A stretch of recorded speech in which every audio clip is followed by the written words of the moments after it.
Good morning, Northeast Radio SD, Watertown, South Dakota. Steve Jurgens, Doreen Foster in studio. We also have with us a couple of special guests. We've got with Divine Providence of South Dakota, Joe Vitek in studio again. Good morning. Good morning, guys. Thank you again for joining us and coming in and gracing us with your presence. We appreciate it. Hey, we appreciate you guys. Definitely. We also have on the line, on the phone, if you will, with us, we've got Maggie Blaylock. Can you hear us? Are you coming through? Sure. Thanks for having me. Awesome. Thank you. All right. So, well, maybe we can start out a little bit. What we're kind of talking about here is an event that's going to be coming up this weekend. It's going to start, well, maybe Joe, could you just give us that kind of brief overview sure. of kind of the Pure Desire event? You betcha. So Friday night at Cornerstone Church is the youth event, and that's from 6 to, I think it's 6:30 to 9, something like that. 6 to 9. And, if you want to eat, register, just scan that QR code.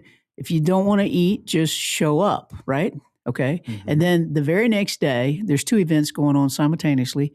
The women are back at Cornerstone, and that's 8:30 in the morning to 4:30. Same gig. You want to eat? Go ahead and register. I think Pastor Mark's going to take that QR code down, that registration down sometime Thursday. So go ahead. So you get some food, why not? Mm-hmm. And so then the men are going to be meeting at the Holy Name of Jesus in the community center. And so same gig, 8:30 to 4:30 at Holy Name, women at Cornerstone. And again, you want to eat, register. If you don't want to eat, just show up. And so that's the only reason we're getting a head count, is so we have ample food. And heck, I was just reading a text from Pastor Mark Tracy at Cornerstone. He's got like caramel rolls and cinnamon rolls that are coming, coffee.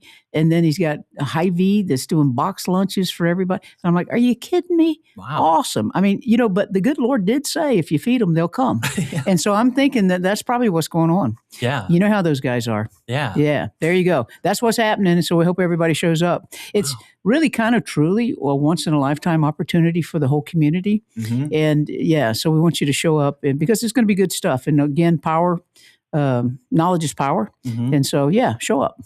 Well, and the event is Pure Desire in Watertown. We have on the line with us a certified counselor, Maggie Blaylock. Maybe could you give us a little bit of background on yourself, and then we'll talk about how you connect with the event. Yeah, absolutely. I professionally am a certified mental health therapist here in the state of South Dakota. My husband and I have a private practice called Known Counseling Services. And specifically, I am what's called a CSAT, and that is a Certified Sexual Addictions Therapist. And so my husband and I both do a lot of work helping couples and individuals who have been affected by compulsive behavior, particularly sex or pornography, and lots of infidelity work. And then, of course, the partner side of that is betrayal trauma. So just kind of the niche that we work in to help people recover when these things have transpired in their lives, and they want to do what they can to either get as healthy as they can individually or to save their marriages. And so this can be, I would imagine, a very complex and a complicated, situation, and every couple's situation can be different, I'm sure too. So how common, maybe, I don't even know if that's a fair question, but maybe it's better this way, it's more common than what people think. Is that a fair question? Yeah, absolutely. I would say that if you know someone impacted by this. I just think that we're not immune from it in such a culture where we have normalized so much sexuality and sexual thinking and being. And so it may not be full-fledged addiction. It may be use or misuse. But it's incredibly hurtful and impactful to relationships. And I think there's a lot of untruths about it out there. It's not a big deal. Everyone does it. What people don't know won't hurt them. And all of that is what we see people unraveling in our offices once they realize the pain that it's caused a relationship. What maybe for someone who is pretty unknown, if you will, what's one of the more painful things that it affects in a relationship when you're thinking, I mean, what's the big deal? Yeah. Well, what we found is that partners who find this out, that their partner has been engaging in pornography use or maybe even acting outside of their marriage, is that they often get diagnosed with symptoms that are very, very similar to PTSD, post-traumatic stress disorder, because they thought life was one way and then all of a sudden have a discovery to find out that everything they thought they knew in the relationship was completely different or not what they thought. It often creates a form of like hypervigilance where the betrayed partner is constantly searching, looking, trying to make sure that they're safe in the relationship. They're on edge. They can have panic. There's just a lot of symptoms that go along with the betrayal piece. And then the person themselves that's doing something that they know would hurt or cause problems or damage. There's a whole lot of stress and anxiety that goes around that as well. And then a high level of shame that people carry for some of these things because it's just not very talked about. Most people don't know that there's brain science and addiction connected to some of these things. And so they can just believe that it's being a bad person or moral issues, and not understanding that there can be some major, deeper components going on. And, I know that you talk about trauma as well. That connects a lot with this, and anxiety and depression. So not only are you, specializing, if you will, in this kind of, specific situation, but you're also like couples are dealing with your kind of standard issues that you may have in a relationship, your day-to-day stresses from work and children and so on. But now we're adding into the awareness of how common this is within relationships today. Yeah. Yeah. I think that it's a lot of the stereotypical daily things in life that people struggle to cope with. And that's probably why they go to things like this to numb. We often say that this behavior is a pacifier. It's not really the real issue. Usually recovery is a matter of behavior change at the beginning and heart change, getting sobriety under your belt, abstaining from this. But the deeper work comes down the road when you try to figure out truly what in my life was I needing to check out from and not feel. And so a lot of that's just like learning those things and then learning new coping skills. And it really is kind of, people don't look at it that way because it's not essentially a drug or a substance, but it's a fantasy, a disconnect. It is a way for these individuals to get away, if you will. So it does become an addiction for some of these individuals if maybe you have that personality or whatnot. And that sometimes is hard to understand, I think. Absolutely. I think because it's so secretive and not talked about, that adds a layer of shame then as well.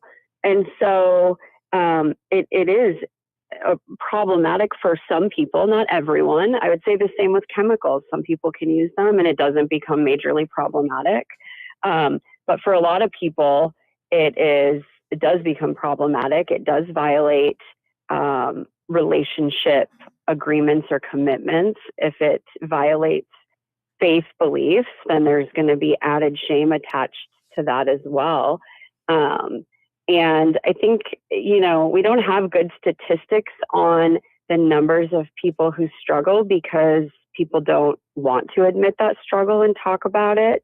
But we are seeing more and more statistics on the damage that it's caused, the ages that people are being exposed, how many people out there in the world have sought treatment, things like that. We're seeing high rates of divorces being connected to the use of pornography, not even just infidelity. We're just seeing a whole lot of shifts in society because of the easy accessibility that people have to this. Mm-hmm. Well, so I have two questions that came up. Now that let's say you've got an individual scared, nervous, they know they're aware, and now they feel there is a problem within the relationship. Is there hope for recovery and relationship? Can you save relationships, and how can people get started? Yeah, those are great questions. I would say that I'm living proof that there's hope. I didn't wake up one day dreaming to become a sexual addictions therapist. It literally came from my own life experiences in my marriage, and really learning how to do recovery work together and manage emotions and learn new coping skills between my husband and I. And we experience that same thing in our couples work that we get to do with people.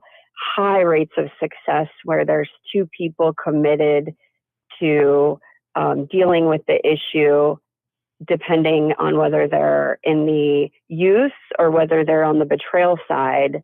But where you have two people who want to do the work and want to figure out a little bit of why they are the way they are and why they do the things they do and learn new coping skills, there is such high levels of hope. And I wouldn't even say it's hope to remain married or together, but that it would be on a deeper level with new levels of depth and intimacy, where the relationship can really not just be saved, but incredibly improved if you have two people who work at it. Yeah, I really appreciated when you had mentioned the science and like psychology behind the addiction, because I feel like each substance or each addiction has its own psychology behind it, although it all seems to kind of come from some sort of pattern or trauma. But this seems to have its own kind of where it comes from, if you will. So that science and psychology, they seem to be learning more and more about all the time. Yeah. And we are still getting more and more information about the brain. And this is a process addiction.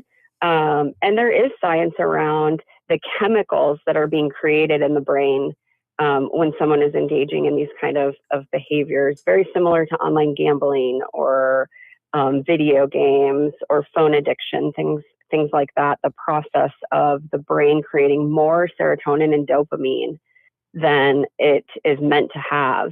And dopamine addiction is becoming super real. We're also learning that the brain has some neuroplasticity, which means if we abstain from certain things, the brain has the ability to go back to a healthy state and heal itself, which is a really cool piece of science that I think that's another piece to the hope message that I want to have clients who come in my office or hear about this to hear, that you can change, your brain can heal, things can go back to the way they were intended to be when we do what we need to do to abstain from behavior, but create newer, healthier thought processes as well. Very good. Any questions from you, Doreen? So what are some of the warning signs, and then how do you help someone get into counseling without pushing them over the edge and making them angry and go into denial? Yeah, such great questions. And I think those questions, those answers are a little similar between teens and between adults. And one of the things I love about the fact that this event's coming to Watertown is that they're going to address both youth versus adults, because I think I just can't say enough about the importance of parents, even if you don't deal with this yourself, to become aware and be comfortable with the topic, because we should be asking our teens or our kids who have devices in hands about this. The reality is, I'm a huge believer, if we don't educate our kids, then Google will. And I don't want my kids to learn about these things via Google, because the stuff out there is not always accurate and quite quite difficult content to watch, and they're probably not going to get their hands on what I would want them to know about these things. And so I just love that Pure Desire does this. But the warning signs, I would say, are when people are isolating for long periods of time.